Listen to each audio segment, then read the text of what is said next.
intelligent diagramming easy and helps your best ideas become real. Start from scratch or get started with templates. Shape your ideas with hundreds of shape libraries, from technical systems to flowcharts and process maps, and even org charts. Lucidchart integrates with your favorite software applications, so it works where you work. Share documents with teammates. Commenting and tagging make it easy to align with your team. Understand the past so you can build your future. Ditch complexity. Seize clarity. Start diagramming today with Lucidchart. I'll take that.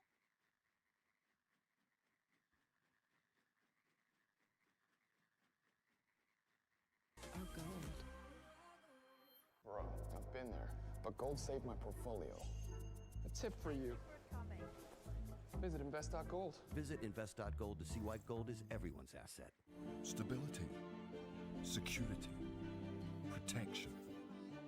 You shouldn't have to choose. Gold, your strategic advantage. Visit goldhub.com. Like, this isn't online crank forum stuff, these aren't meme stocks, they don't represent tiny artisanal mines that consist of 3 dudes sharing the one jackhammer. Their main goal is convincing investors to give millions of dollars to industrial operations that will move millions of tons of rock. They can't have a reputation for spreading disinformation. So while their job is propaganda, they are considered a reputable source for research on gold. But that doesn't stop the World Gold Council from being implicated in countless conspiracy theories, typically painting it as a psyop. I long concluded that the World Gold Council exists to make sure there never is a World Gold Council. So you can try, but you'll never escape the cranks. Well, there's some of us who have suspected since GLD was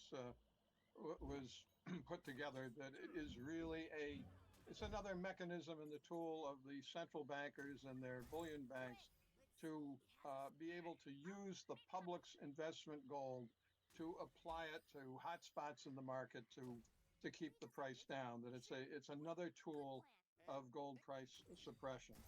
So Gold, A Journey with Idris Elba, is gold mining propaganda. Again, don't take it from us, take it from Joe Cavatoni, Chief Marketing Strategist for the World Gold Council. The documentary was commissioned, simply put, to support our ambition as an organization to help the world really understand the value of gold and really the experience of its transformative power, you know. We're going to come back to this interview a few times. It's very interesting. But yeah, then he just lists some mining industry talking points. Yeah, I think there's a couple of key messages that are in the film. I'm going to just highlight a few. The first is that for every one job that a gold mine produces, 6 indirect jobs or jobs around the community of that gold mine get created, which a lot of people don't realize that. It is as subtle as a gold-plated toilet. The documentary itself has a bit more of a deft hand when it comes to smuggling the agenda in with the info, but not that deft a hand. These things, even though they mean a lot to the artists, but they actually carry the weight of the money that they 100%. Like, you know, it's not like it's ever going to depreciate. 100%. It's the same thing buying gold, their investments. That isn't subtext, that's just text. The documentary allegedly features Idris Elba supposedly going on a globe-trotting adventure to shed light on humanity's ancient relationship to gold. In actuality, it's a virtual tour of gold mines that all belong to members of the World Gold Council, and each segment exists to either counter a popular criticism of the gold mining industry or pitch the mine as an investment opportunity. Elba visits mines in Canada and South Africa, meets the gold-bedecked Ashanti king Otumfor Osei Tutu II in Ghana, gets a tour of a Bank of England gold vault, hangs out with famous hip-hop jeweler Abs the Jeweler, and narrates segments on mine cleanup, gold jewelry in India, the California gold rush, and a straight-up marketing pitch for gold prospecting in Peru. Like, just to be clear, every mine credited in the documentary belongs to a WGC member corporation. And they play us all the hits. Gold mines foster local economies. They build infrastructure. Mining companies totally clean up after themselves. They're even on the front lines of battling malaria. Though, on that note, Even the doc doesn't bother to pretend that battling malaria is an altruistic endeavor. It's because they lose more to sick days than the cost of R&D on new pesticides. Out of the workforce of 8,000 employees, every month you had about 6,800 of these employees and their dependents reporting to the mine hospital for malaria. And so the mine decided to establish a malaria control program. It's hard to overlook the fact that the documentary's global scope has less to do with the grandness of the subject matter and more as a matter of cherry picking. The documentary is unique partly because it would be utterly banal in a different context. The film is composed of a series of 4 to 6 minute sequences that, again, would normally be looping in the corner of a museum installation.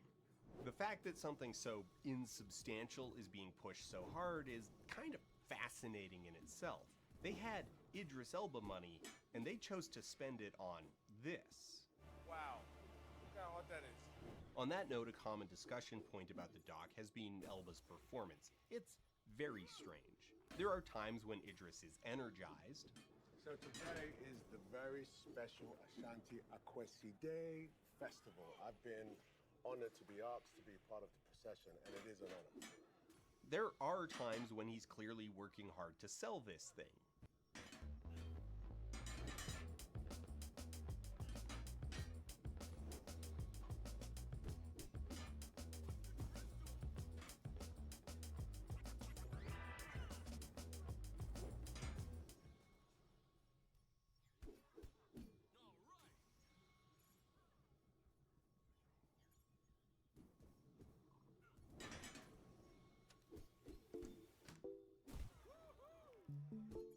You're a touch away from impressing with the Barista Touch Impress. It has the Impress Puck system, giving you a precise, mess-free tamp. Step-by-step barista guidance, which assists you as much as you like. With Auto Milk, which can precisely texture dairy as well as oat, almond. Into the center of the earth. Tell you what, it's so exciting. It's so exciting. It's the first time I've ever seen gold being poured.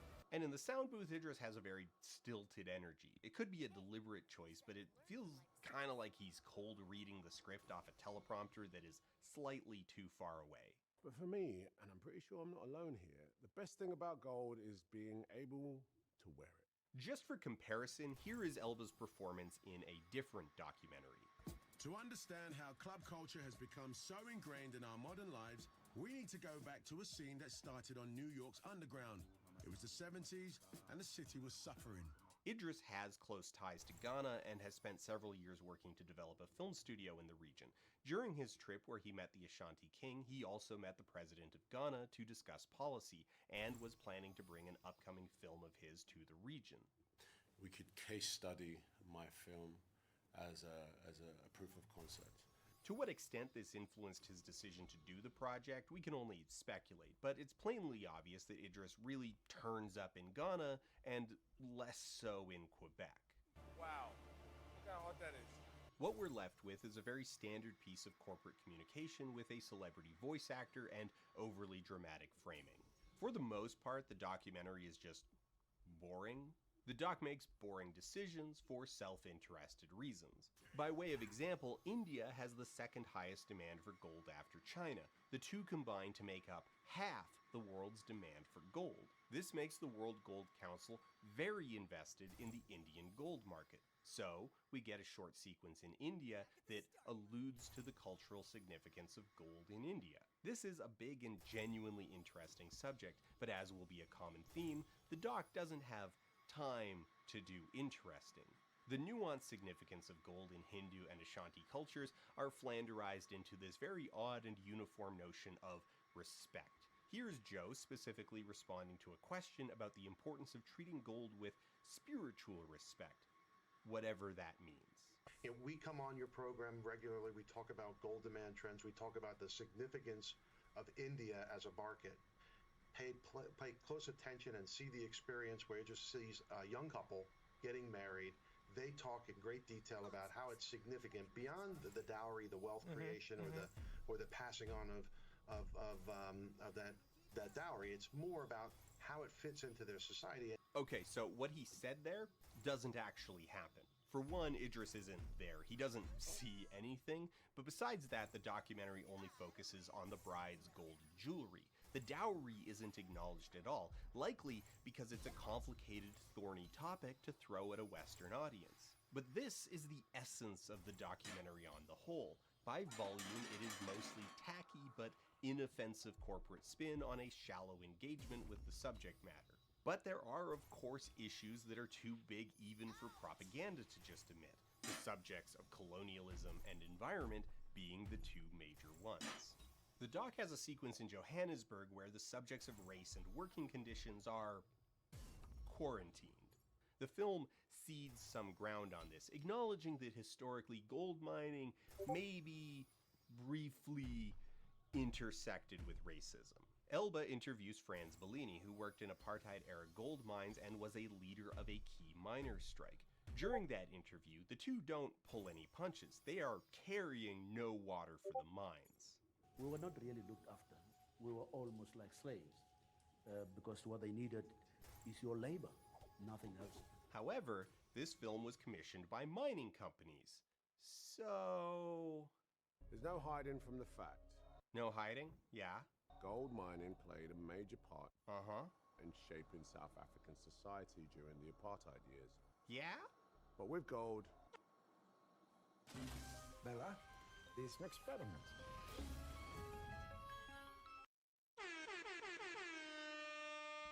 The doc then very awkwardly frames gold as a liberating force for black miners. But with gold comes power. And those gold miners, they knew that. Because, you see, gold, by being so useful, gave the miners a bargaining chip. By withholding their labor and denying the country access to the gold, really the black community was empowered. It's a subtle reframing of a labor strike, not as the withholding of labor, but as the withholding of product. An inert mineral is stealing the valor of labor unions. It's very weird. We're then abruptly moved to South Deep, an active mine in the region that is making use of remote vehicles operated from the surface. This is an interesting novelty and genuinely represents an improvement in working conditions for at least some stuff, but it doesn't really seem to follow the heavy discussion of apartheid. But as they talk about mechanization, they talk about how it has done at least something for gender equality amongst the workers. And then this segment's purpose comes into focus. There are ladies who are miners, crew leaders, and then the production supervisor. Its purpose in the text is to absolve the industry. By saying, here is what happened then, and here is what is happening now, the text argues that mining companies have fixed the problem. That's already wild on its face, but even within the doc, it's absurd. One is a serious politically charged conversation dealing with the subject of race and systemic exploitation. The other is about the quirks of driving a $5 million RC truck for a day job. The argument does not land at all, but the documentary just moves on with entirely undeserved confidence that it has tackled the subject of race in the global mining sector. Then, there's the subject of the environment. Obviously, there is no nuanced discussion of the environmental impacts of mining where the companies come out of it looking good. So, the mandate is simple. Say as little as possible to omit issues while playing up successes. So that explains why the New Zealand segment is the way that it is. But it just sucks. It sucks so bad. The topic is specifically on the closure and restoration of sites, mining companies tidying up after themselves. The segment focuses on the reclamation of Reefton Mine, located on the South Island of New Zealand. The entire sequence is 4 minutes long, of which there's maybe 90 seconds of footage of the mine. We see that the main pit has been filled with water, and we're shown the process used to plant seeds from a helicopter. We're then treated to a CG render of what the site is expected to look like at some unstated point in the future. We close on some B-roll of wildlife, and we're done with New Zealand. Here is the totality of material on the pit. When the mine closed in 2016, their first task was to fill the main pit, to turn it into a lake. It's nice, but it still looks like a mine to me. If I held stock in Oceanic Gold, I would be furious. Anyone with any general knowledge of mining is going to come away from this dock certain that this is a pit lake, the same toxic, corrosive hellholes that you find in a Tom Scott video. It is a mile wide and so deep that you could fit the new One World Trade Center standing upright in it. Or at least you could if the pit wasn't halfway filled with toxic dilute acid. It looks inviting, but you wouldn't want to swim in there. That is dark and lonely water. It looks toxically blue, and it is. It's alkaline. It's got a pH above 11. It would be like swimming in dilute bleach. Oh yeah, all that water's nice and blue in there. But the Reefton Pit is not like those pit lakes, and this site is notable for precisely that reason. That's why we're here. Okay, just to back up for a sec. We all know about abandoned mines. A company would work a mine until either the mine or the company went bust, and then they would just walk away. In the case of open-cut mines like Reefton, the pits often fill with rainwater over time to create artificial bodies of water. Pit lakes, or quarry lakes, are exceptionally dangerous places for a whole host of reasons that we'll just put up on screen here for a moment. The majority of fatalities at abandoned mines are attributed to drowning in pit lakes. You may also be familiar with famous sites like the Berkeley Pit in Butte, Montana. Berkeley's pit lake is so contaminated by copper that for about a decade, copper was mined directly from the lake water. This makes the water toxic, and if the pit lake fills beyond a certain point, the forbidden Gatorade will spill into the general water supply, which is considered generally undesirable. In response, the U.S. Environmental Protection Agency has mandated that the lake must never reach that critical level, so the water must be actively pumped out in perpetuity. But even with that, over the years they've had to just keep making the thing bigger because it's really hard to keep water from getting into an existing lake. The Berkeley Pit is a particularly high-profile example, but there are thousands of pit lakes out there, each with their own risk factors. Believe it or not, Tom Scott hasn't even visited half of them. This is not a minor problem. This is one of the fundamental byproducts of the mining process. The thing you are doing at an elemental level is digging a huge hole. Until very recently, it was considered progressive to enforce what is called a lock and leave policy. Mining companies can leave behind a pit that will fill with toxic water, but they at least need to put up a fence. Needless to say, this doesn't do much to mitigate the harm of these pits. Once a pit lake is established, it's incredibly difficult to unwind, because now you're dealing with massive volumes of water, which is both very heavy in its own right, and does not much care for where you do and do not want it to go. So the solution is simple. Don't let mining companies leave sites in a state that will produce a toxic pit. That is a complex, multidisciplinary process. So, that brings us back to Reefton. In 2004, OceanaGold received approval to operate the Reefton mine. As part of this, they were subject to heavy obligations to restore the site upon closure of the mine, which included the posting of a performance bond that, like a rental bond, was money set aside to cover the restoration of the land in the event Oceana went bust. An operations director for the Department of Conservation praised the company's work, describing it as world-class. Unlike mining operators in the past, OceanaGold prepared for the closing of the mine years ahead of time. They're one of the first to make use of a new water treatment system conceptualized at Cardiff University. By oxygenating the water before it enters the vertical flow reactor, the iron within the water comes out of solution, turning it a reddish-brown color. The iron particulate then gently settles on a gravel bed at the bottom of the ponds. Iron naturally attracts other metals and so is able to capture free-floating arsenic from the water.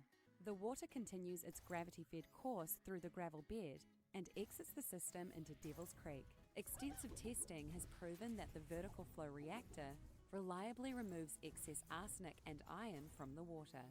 Over time, the metals will be exhausted from the leachable area of the surrounding rock, and the ponds will continue to naturally spill into Devil's Creek. I'm sorry, why wasn't any of this in the documentary? The helicopter is not what makes Reefton interesting. It's the ecological restoration that literally gets into the weeds. The woody material that we place around the restoration sites also provide little microclimates for other species that we wouldn't have planted ourselves, such as these ferns. Reefton may be the best example of reclamation on the planet. The World Gold Council must think so, otherwise we wouldn't be here. But the doc doesn't want to dig into the subject of restoration in any detail because to celebrate what makes Reefton noteworthy would require admitting that it is exceptional. Hey, these guys have almost cracked the toxic pit problem. Wait, what toxic pit problem? It's also hard to overlook the fact that vertical flow reactors are being implemented in New Zealand, South Korea, and the USA. You know, wealthy nations. It's one thing for New Zealand to strong-arm oceanic gold into restoring a site adjacent to a national park, but what about countries in the global south? Human rights organizations have repeatedly found oceanic gold in violation of indigenous rights around their Didipio mine dating back to 2007, accusations including illegal evictions and arson, and have repeatedly recommended that their license to mine be revoked. It was not.